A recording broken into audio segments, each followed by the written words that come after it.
To enjoy anime is to doom oneself to a life of quiet yet constant disappointment.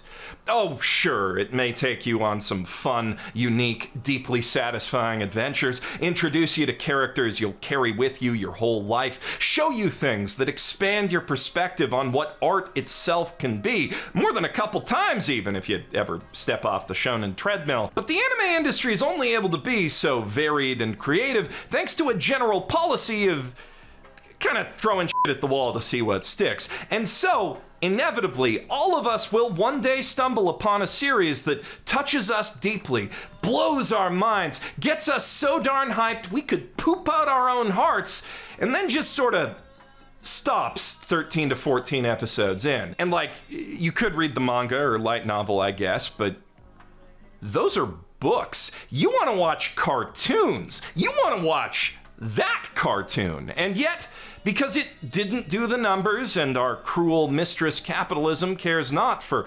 artistic value, it cannot continue to be. So you sit at the edge of that cliffhanger, slowly working your way through all the stages of grief, very slowly, the denial ones especially long, especially after, you know, took them years to bring Attack on Titan back, so it could still totally happen.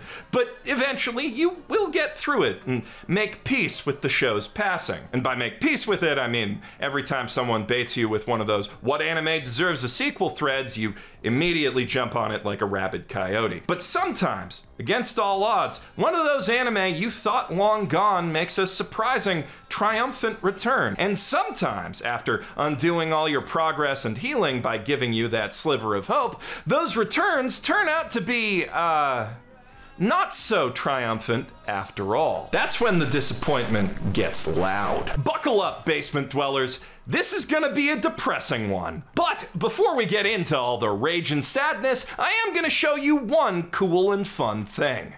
Today's sponsor. Dislight is a mobile urban myth RPG that oozes style from every frame of gameplay, with a fantastic webcomic expanding on its unique setting and power system. In the near future, mysterious portals appear around the world, imbuing select individuals called Espers with the mighty powers of ancient gods. Some use these abilities for personal gain, to claim dominion over the masses, while others use theirs to defend mankind from both their fellow Espers and the miracle monsters coming through the portals. Which side you'll fall on is your choice. And of course, you also get to choose from a diverse array of Espers with rich backstories to bring into battle with you. Dislight reimagines figures from Greek, Norse, Egyptian, Japanese, and Chinese folklore in a stunning cel-shaded pop art style, each sporting a personality-packed design from Odin the busty biker chick to dapper butler Anubis to it's hard to think of a quippy descriptor while staring at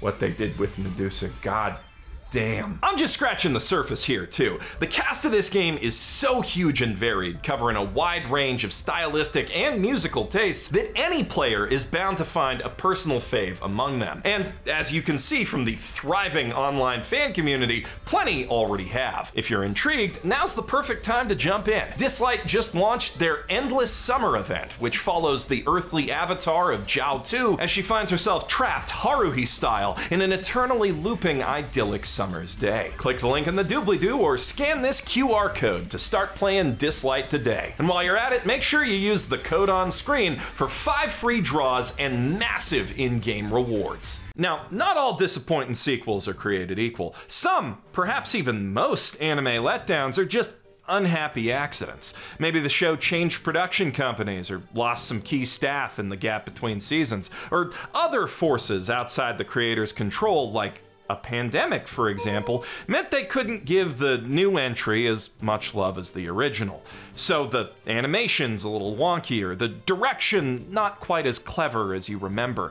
Maybe the characters feel off somehow, or it's all of that, plus it's taken them like half a year to get 6 episodes done. Whatever it is, the anime came back missing a bit of that magic that first made you fall in love. The precise medical term for this is falling off, and it happens to a lot of anime without killing them. Some even recover from it, but the ones that do, or at least the ones that don't piss off fans too much to the point they give up entirely, tend to have something in common.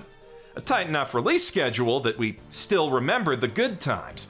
Also, it helps if those good times weren't, you know, that much gooder than the bad ones. If a series never peaks, it doesn't hurt so much when you hit the valleys. The bigger the gap in quality from what's come before, and more importantly, the longer the wait for the letdown, the more pronounced the pain becomes. One Punch Man Season 2 is honestly mediocre at worst. It might even be, dare I say it, above average, but because it had to follow up one of the most impressive shows ever animated a full 4 years after the fact, the overwhelming sensation of that's it?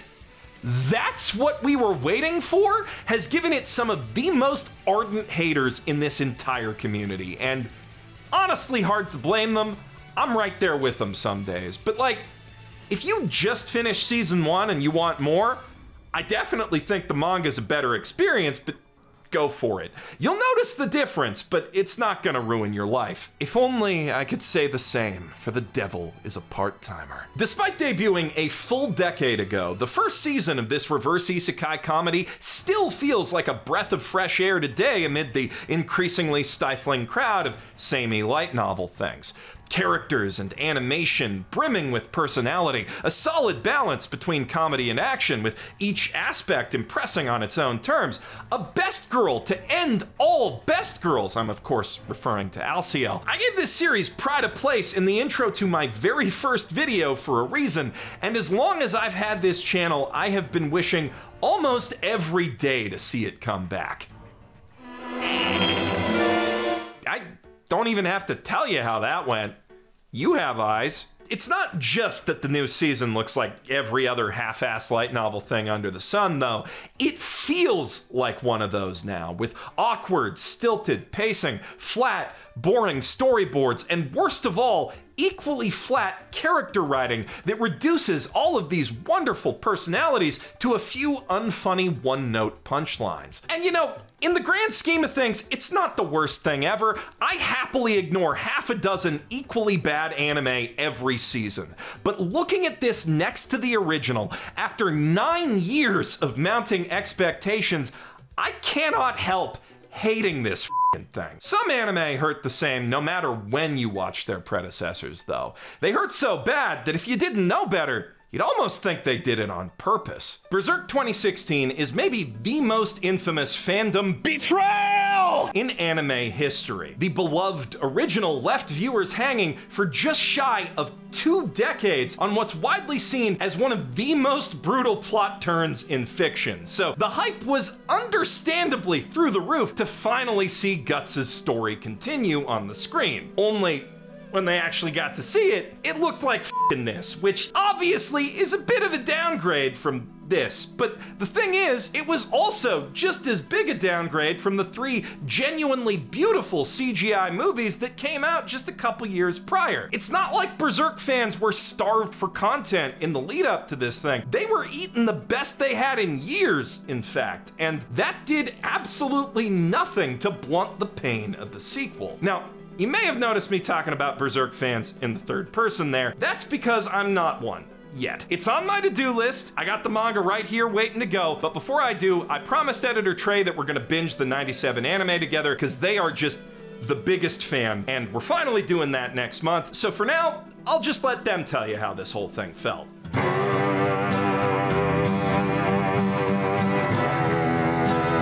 Thanks for the insight, bud. Still, with all due respect to all the suffering that Berserk enjoyers have endured over the years, some anime fans have had it worse. Specifically me. Look, I know I was just saying that time has no bearing on the pain of a true anime betrayal, but my favorite absurdly beautiful 90s anime that never finished adapting its source material made me wait almost a quarter century for its disappointing sequel, and at least Berserk 2016 tried to adapt more of the books. I've already talked at length about how hard Irresponsible Captain Tyler f***s, but if you don't have 40 minutes to watch one of my best video essays ever, the short version is, it's a very serious Star Trek-esque space opera with a fully plot-armored screwball comedy hero in the captain's chair. It's just amazing.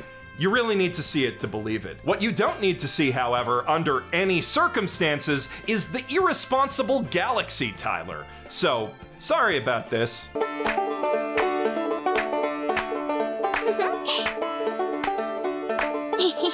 24 years. 24 years we were waiting on the epic conclusion to this huge galactic war saga. And what did we get? The main character's great-great-great-great-grandkids running around Planet Sheen making annoying orange noises for a grand total of 36 minutes. I guess all things considered, I should be grateful for the brevity. When a show twists the knife that hard, though, the timing doesn't really matter that much. I mean, Aldnoah Zero only kept us waiting for like 3 months after its devastating season 1 finale, where like half the main cast was brutally murdered on camera. Exactly the kind of bold move that we were hoping to see in a show that pitched itself as Gen Urobutcher's answer to Gundam and opened by mixing a Colony drop with a Sawano drop. I say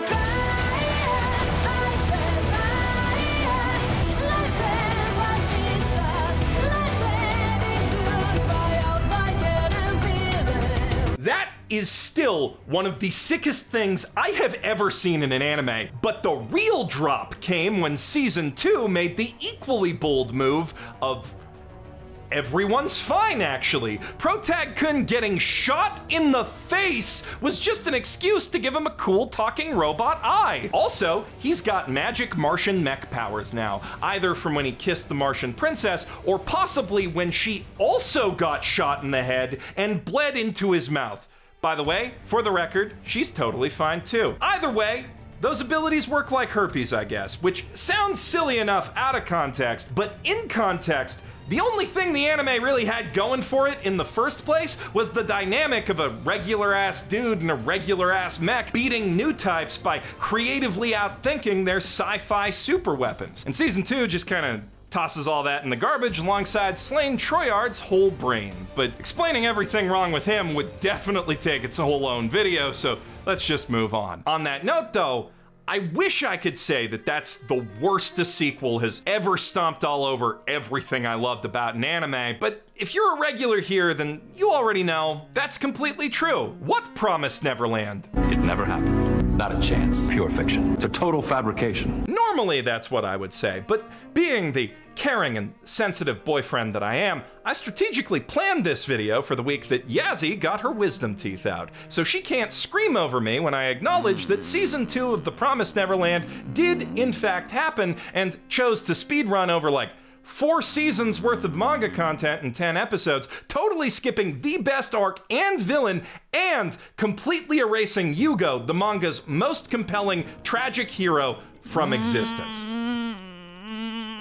Also, in the process, they took what was a very cool and well set up slow reveal twist about the one major death in Season 1 and turned it into an even worse ass pull than the Aldnoah thing. And the worst part of all is, we still have no idea why. The anime was very successful and only poised to grow with the new season, and while the manga was over at the time, that didn't stop Demon Slayer. The most plausible explanation fans have come up with lies in how the arc that they skipped over just happened to feature a lot of kids toting assault rifles, which, you know, might not have gone over as well in America as it did in Japan. But even considering all that, it's hard to imagine how anyone could have thought that this would have gone over better. All of that has led a lot of fans to wish for a Promised Neverland Brotherhood, and I'd maybe like to see that too. I said maybe. Paw. The thing about anime remakes is, when they're great, they're great. But when they're not, I mean, most of the time, in the grand scheme of things, it's still not that bad. Like, yeah, Sailor Moon Crystal's way blander and uglier than the 90s series, and Shaman King 2021's all that in a bag of not very good pacing, but they both have their strong points too, and it's not like their existence erases the originals, they just happen to be really huge letdowns to some older fans who were hoping for their Brotherhood moment. Most anime remakes are just new takes on the material for a new generation that may or may not jive with the tastes of the older one, and it's hard to get really mad at that sort of thing because it's just as hard to get really excited about it. But when a remake does get your hopes up only to dash them against the rocks, that's one of the worst feelings in the world, like seeing an old friend as a shadow of their former self. Digimon Adventure's rich, diverse cast and complex moral conundrums, you know, for a kid's show, had a huge impact on me growing up, and alongside Cardcaptors and Metabots, shaped my taste for the good shit as I grew into a full-time anime fan. So when Toei dropped their remake of the series in 2020, updating those iconic heroes for the smartphone age and cranking up the Sakuga factor in the fights to 11, I was thrilled for the new wave of kids who'd get to grow up with them, and for myself to get to go on the little nostalgia trip. But it quickly became clear this just wasn't the Digimon adventure I remembered, where any kid watching could find a hero to relate to who actually had a major part to play in the story. This was the Tai and Agumon No Variety Hour, where Gogglehead and his pepper-breathing pal solved pretty much every problem of the week, and if they were lucky, the others might get to help sometimes. But what really added insult to injury is they didn't even do Tai right. One of the most powerful moments in the original series comes early in Arc 2, when the enemies have started hitting a new power level, and Tai starts getting desperate to match them with a new ultimate Digivolution, which he does achieve, but because he needs to push his partner into it before they're really ready, Agumon ends up losing himself to the transformation and comes out the other side wrong. The new Skull Greymon goes after his friends as soon as he's done mopping up the baddies, and though he does stop before going too far, that mistake ends up haunting the heroes for the rest of the arc, forcing Tai to grapple with his fatal flaw of overconfidence and ultimately become a stronger person for it. In the new one, he just digivolves to Metal Greymon with no problems on the first try and saves the day like always. And after that, I don't know what happens, because I gave up. Honestly, the whole thing felt like Bandai and Toei just trying to milk every nostalgia buck they could out of these characters after the sequel movies had already told every part of their story that was left to tell. And it really blows to have a piece of art that you truly love cynically turned against you like that. But that is simply the way of the cruel mistress capitalism. The sad truth is, not every reboot's gonna be a deep, personal re-examination of the original like the Eva rebuilds, or a sincere, artistically motivated effort to finally bring fans the great story they were denied by circumstance all those years ago, like FMA Brotherhood. In fact, FMA Brotherhood wasn't even one of those. Bones was absolutely trying to get that back, and while they may have made an all-time great TV show in the process, they also made an absolutely god-awful movie that practically ruins the entire story if you take it as canon. Every frame of Sacred Star of Milos, every word of dog shit dialogue and extraneous exposition screams that the studio wanted FMA to be what they'd eventually make of My Hero Academia. A bottomless story pit that could be mined for guaranteed hit movies every couple years, hopefully forever. You know, like what Toei has with all the other Shonen Jump stuff. And to be fair, Hiroaka's pretty well suited to that sort of thing. It's got a huge world, a decently flexible plotline, and superheroes are just an infinitely milkable concept, so it's not that hard to take a nugget of backstory or lore from the manga, or a random idea that Horikoshi wrote down on a notepad, and expand that into an hour and a half of mindless, pointless fun that feels at least tangentially connected to the show. But FMA is one of the tightest stories in all of shonen. Its plotline is a roller coaster track where every twist and turn is carefully timed and calculated with no real room for detours, and every even seemingly insignificant detail that it sets up is ultimately paid off in a really significant and satisfying way. So all Sacred Star of Milos can really do is regurgitate ideas from that main story and slot them into one of the few small gaps in its continuity, in this case between episodes 20 and 21. It's like watching John McClane leave Nakatomi Plaza partway through to go beat up some other terrorists in a different skyscraper. And even that's underselling how bad this thing really is, because the ultimate twist of Milos is identical to one of the biggest twists in the main series, and like Quick spoiler warning, by the way. If the Elrics went on a big adventure where they found out it's possible for a large circular geographic area to secretly be a transmutation circle that turns everyone who lives there into a philosopher's stone before they even met Father, then that means that when Ed finally pieces it all together at Briggs, that doesn't make him a genius. It makes him a fucking idiot for not seeing it way sooner. This won't surprise anyone who's seen Let Goku Die, but there are few things I hate more in this world than seeing a properly finished story that really wrapped up all its loose ends, unraveled and clumsily rearranged for the sake of pure greed. Though I can't quite say for sure if I hate that more than watching a beloved character's children go through carbon copies of their adventures, resenting their parents most of the way through, low-key justifiably because they neglected them enough to let those adventures happen in the first place. Luckily, as an Eureka 7 fan, I don't have to choose, because Bones went and said, ¿Por qué no los dos? The Eureka 7 High Evolution movie trilogy takes the original plot of that mecha classic and asks the bold question, what if all of this stuff was terrible and didn't make any sense? Also, we're gonna make a whole movie about the most annoying character. That's not a question, we're not asking. You're welcome. Meanwhile, the sequel series, Eureka 7 AO, follows the child of Renton and Eureka. By the way, side note to the complainers on the last ones to watch, that's a proper noun,